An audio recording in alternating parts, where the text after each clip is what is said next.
ഇന്ന് കാണിക്കുന്നത് ചിക്കൻ്റെ ഒരു പുതിയ റെസിപ്പിയാണ്. എളുപ്പത്തിൽ ചെയ്തെടുക്കാം, കുട്ടികൾക്കൊക്കെ ഒരുപാട് ഇഷ്ടപ്പെടും. ഇതിങ്ങനെ വെറുതെ കഴിക്കാൻ നല്ല ടേസ്റ്റാണ്. ചപ്പാത്തിയിൽ ഇതുപോലെ റോളാക്കി കഴിക്കാനും ചീസ് വെക്കണമെന്നൊന്നും നിർബന്ധമില്ല. ഇഷ്ടമുള്ള പച്ചക്കറികളൊക്കെ കൂട്ടി കുറച്ചുമൊക്കെ ചേർത്ത് റോളാക്കി എടുക്കാം. വീട്ടിലെ ബ്രെഡ് ഉണ്ടെങ്കിലോ അല്ലെങ്കിൽ ബണ്ണുണ്ടെങ്കിലോ ഒന്ന് നടുകെ കീറിയിട്ട് ഇതൊന്ന് സ്റ്റഫാക്കി കഴിക്കാനും നല്ല ടേസ്റ്റാണ്. ഇതിനി എങ്ങനെ തയ്യാറാക്കി എടുക്കുന്നതെന്ന് നോക്കാം. ഞാനിവിടെ 150 ഗ്രാം ബോൺലെസ് ചിക്കൻ എടുത്തിട്ടുണ്ട്. ഞാനിവിടെ ബ്രസ്റ്റ് പീസാണ് എടുത്തിട്ടുള്ളത്. ബ്രസ്റ്റ് പീസ് തന്നെ എടുക്കണമെന്നില്ല, ഏതെങ്കിലും ഭാഗം എല്ലില്ലാത്ത എടുക്കുക. ഇതുപോലെ കനം കുറച്ച് തന്നെ അരിഞ്ഞെടുക്കണം. ഇതിപ്പോൾ ഞാൻ വീതിക്കാണ് അരിഞ്ഞെടുത്തിട്ടുള്ളത്, നീളത്തിലായാലും അരിഞ്ഞെടുക്കുക. ചിക്കൻ ബ്രസ്റ്റ് പീസ് ഫ്രീസറിൽ വെച്ച് ഒരല്പം കട്ടിയായതിന് ശേഷം എടുത്തരിയുകയാണെങ്കിൽ ഇതുപോലെ കനം കുറച്ച് എല്ലാ പീസും ഒരുപോലെ അരിഞ്ഞെടുക്കാനായിട്ട് പറ്റും. ഇതങ്ങോട്ട് മാറ്റി വയ്ക്കാം. ഇനി ഞാൻ ഒരു കടായി വെച്ചിട്ടുണ്ട്. സൺഫ്ലവർ ഓയിൽ ഒഴിക്കുക. എണ്ണ നന്നായിട്ട് ചൂടായിട്ട് ആദ്യമേ തന്നെ ചിക്കൻ ചേർക്കുക.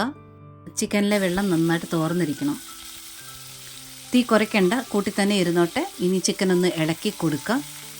നിങ്ങൾ എടുക്കുന്ന കടായി നോൺ സ്റ്റിക്ക് അല്ല എന്നുണ്ടെങ്കിൽ പാത്രം നല്ലവണ്ണം ചൂടായതിന് ശേഷം എണ്ണ ഒഴിക്കുക. എണ്ണയും നല്ലവണ്ണം ചൂടായതിന് ശേഷം മാത്രം ചിക്കൻ ഇടുക. ചിക്കൻ ഇട്ട ഉടനെ തന്നെ ഇളക്കരുത്. ഒരു 10-20 സെക്കൻഡ് നേരത്തേന് അങ്ങനെ വിട്ടതിന് ശേഷം ഇളക്കുകയാണെന്നുണ്ടെങ്കിൽ നോൺ സ്റ്റിക്ക് അല്ലാത്ത പാത്രത്തിൽ കടായിൽ ഒട്ടിപ്പിടിക്കില്ല. ഈ ഒരു കാര്യം എടുത്തു പറയാനായിട്ട് കാരണം ഇവിടെ കനം കുറഞ്ഞാണ് ചിക്കൻ അരിഞ്ഞെടുത്തിരിക്കുന്നത്. ഒട്ടിപ്പിടിക്കുവാണെങ്കിൽ നമ്മൾ കുത്തി ഇളക്കുമ്പോഴത്തേന് ചിക്കൻ ഇങ്ങനെ പിച്ചി വരും. അത് ഈ ഒരു ഡിഷിന് നല്ലതല്ല. അതുകൊണ്ടാണ് കഴിവതും നിങ്ങൾ നോൺ സ്റ്റിക്ക് തന്നെ എടുക്കാൻ പറഞ്ഞത്. നന്നായി ഒന്ന് ഇളക്കി കഴിയുമ്പോഴത്തേന് ചിക്കൻ്റെ എല്ലാ ഭാഗത്തും ഒന്ന് വെള്ളയായിട്ടുണ്ട്. ഉപ്പൊന്നും ഈ സമയത്ത് ചേർക്കരുത്, ഒന്ന് വെള്ളയായാൽ മതി. ആയിട്ടുണ്ട്. ഇനി ഇതിലോട്ട് ചേർക്കേണ്ടത് 1 ടേബിൾ സ്പൂൺ കാശ്മീരി മുളക് പൊടി തന്നെ ചേർക്കണം. കൂടെ തന്നെ മുളക് ചതച്ചത്, ചില്ലി ഫ്ലേക്സ് ഒരല്പം കൂടി ചേർക്കാം. തീ നല്ലവണ്ണം കുറച്ച് വെച്ചിട്ട് വേണം മുളക് പൊടി ചേർക്കാനായിട്ട്. ഇനി നല്ലവണ്ണം ഒന്ന് മിക്സ് ചെയ്തെടുക്കുക. പൊടി നന്നായിട്ടൊന്ന് ചൂടായി, പൊടി മൂത്തതിൻ്റെ ഒരു മണം വരും. കരിഞ്ഞു പോകരുത്, പ്രത്യേകം ശ്രദ്ധിക്കുക. കാശ്മീരി മുളക് പൊടി ചേർക്കുമ്പോൾ അതിൻ്റെ ഒരു ടേസ്റ്റ് കറക്റ്റായിട്ട് കിട്ടുകയും ചെയ്യും, കളറ് കിട്ടും, പാകത്തിനുള്ള എരിവായിരിക്കും. പിന്നെ ചില്ലി ഫ്ലേക്സ് കൂടെ ചേർക്കുന്നുണ്ടല്ലോ, അപ്പോൾ എരിവ് കുറച്ചുകൂടി കൂടുതൽ വേണമെന്നുണ്ടെങ്കിൽ ചില്ലി ഫ്ലേക്സ് കുറച്ചുകൂടി ചേർക്കാം.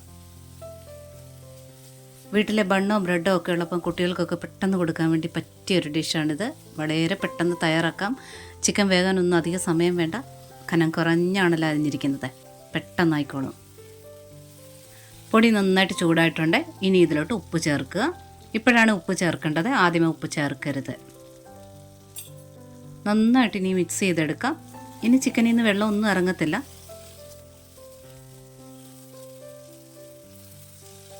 ഉപ്പ് ചേർക്കുമ്പോൾ കുറച്ച് ചേർക്കുക ആദ്യമേ, പിന്നീട് സോസൊക്കെ ചേർക്കുന്നുണ്ട്. അപ്പോൾ അതനുസരിച്ച് ലാസ്റ്റിൽ വേണമെന്നുണ്ടെങ്കിൽ ചേർത്ത് ബാലൻസ് ചെയ്യാം.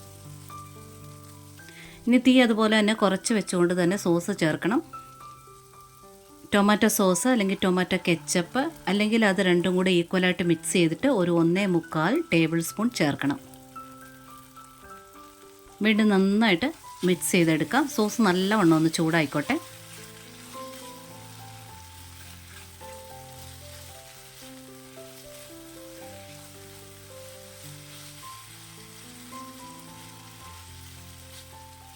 സോസ് നല്ലവണ്ണം ചൂടായതിന് ശേഷം ഇനി ഇതിലോട്ട് വെള്ളം ചേർക്കണം. ഇനി ഒരു 1.5 തവി അല്ലെങ്കിൽ 1/4 കപ്പ് വെള്ളം ഒഴിക്കുക. പച്ചവെള്ളമാണ് ഒഴിക്കുന്നത്. തീ ഒരു മീഡിയം ഫ്ലെയിമിലോട്ട് കൂട്ടി വയ്ക്കുക. ഇനി നല്ലവണ്ണം ഒന്ന് മിക്സ് ചെയ്തെടുക്കുക. ഇപ്പോൾ ആ മുളക് പൊടിയും ആ സോസും ഉപ്പും എല്ലാം ചേർത്ത് നന്നായിട്ട് വീണ്ടും ഒരു സോസ് പോലെ ആയിട്ടുണ്ട്. ഇനി അത് ചിക്കനിൽ പിടിച്ച് ഒന്ന് എണ്ണ തെളിയും. ഇളക്കണമെന്നൊന്നുമില്ല, അങ്ങനെ വിട്ടാൽ മതി. പെട്ടെന്ന് ഇത് കുറുകി എണ്ണയൊക്കെ ഒന്ന് തെളിഞ്ഞ് വരും.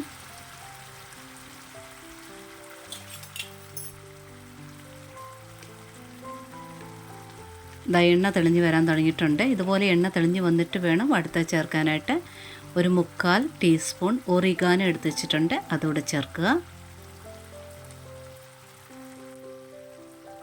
ഇനി ടേസ്റ്റൊക്കെ ബാലൻസ് ആകാൻ വേണ്ടി ഒരു 1/2-1/4 ടീസ്പൂണ് ശർക്കരപ്പൊടിയോ പഞ്ചസാരയോ ചേർക്കാം. കൂടെ തന്നെ കുറച്ച് കുരുമുളക് പൊടി ചേർക്കാം. ഒരു 1/4 സ്പൂണിന് താഴെയായിട്ട് മതിയാകും, അത്രയും ചേർത്താൽ മതി.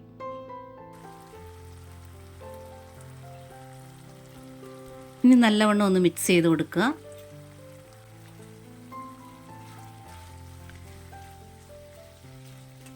ഇനി അത് ആ പാത്രത്തിൽ നിന്ന് വിട്ട് വിട്ട് വരുന്ന പോലെ കുഴഞ്ഞ് ആ സോസൊക്കെ ചിക്കനിൽ പിടിച്ചിരിക്കും.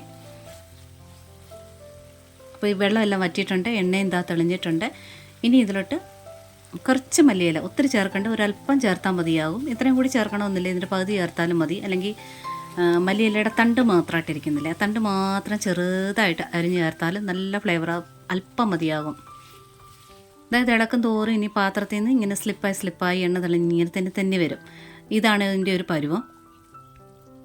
ഞാനിവിടെ ടൊമാറ്റോ സോസ് ചേർത്തിട്ട് ഒരല്പം ശർക്കരപ്പൊടി കൂടെ ചേർക്കുന്നുണ്ടല്ലോ, അത് ടേസ്റ്റ് എൻഹാൻസ് ആകാൻ വേണ്ടി ചേർത്താണ്. നമ്മൾ ഡ്രാഗൺ ചിക്കനും ഹണി ചിക്കനും ഒക്കെ കഴിക്കുമ്പോൾ ഉള്ളൊരു അതിൻ്റെ ഒരു ടേസ്റ്റ് ഉണ്ടല്ലോ, അതുപോലൊക്കെ തന്നെ. വീട്ടിൽ പിസ്സ ബേസൊക്കെ ഉണ്ടാക്കാൻ അറിയാവുന്നവരാണെങ്കിൽ ഇത് വെച്ചുകൊണ്ട് ഒരു സിമ്പിളായിട്ട് ടോപ്പിംഗ് ഒക്കെ ചെയ്തുകൊണ്ട് പെട്ടെന്നൊരു പിസ്സ റെഡിയാക്കാവുന്നതാണ്. അപ്പോൾ അത് ഞാൻ വേറെ റെസിപ്പി കാണിക്കുന്നതാണ്. അപ്പോൾ ഇതൊന്ന് ട്രൈ ചെയ്ത് നോക്കിക്കോളൂ. ചപ്പാത്തിയുടെ കൂടെ, ബ്രെഡിൻ്റെ കൂടെ, ബണ്ണിൻ്റെ കൂടെ ഒക്കെ വെച്ച് കഴിച്ച് നോക്കിക്കോളൂ. അല്ലെ ചുമ്മാതായാലും കഴിക്കാനും സൂപ്പർ ടേസ്റ്റാണ്. പിന്നെ ഈ വീഡിയോ ഇഷ്ടപ്പെട്ടിട്ടുണ്ടെങ്കിൽ ലൈക്ക് ബട്ടൺ ഒന്ന് ടച്ച് ചെയ്തൊന്ന് സപ്പോർട്ട് ചെയ്തേക്കണേ. കമൻറ്റ് തരാനും ഹൈപ്പ് തന്ന് സപ്പോർട്ട് ചെയ്യാനും മറന്നു പോലെ.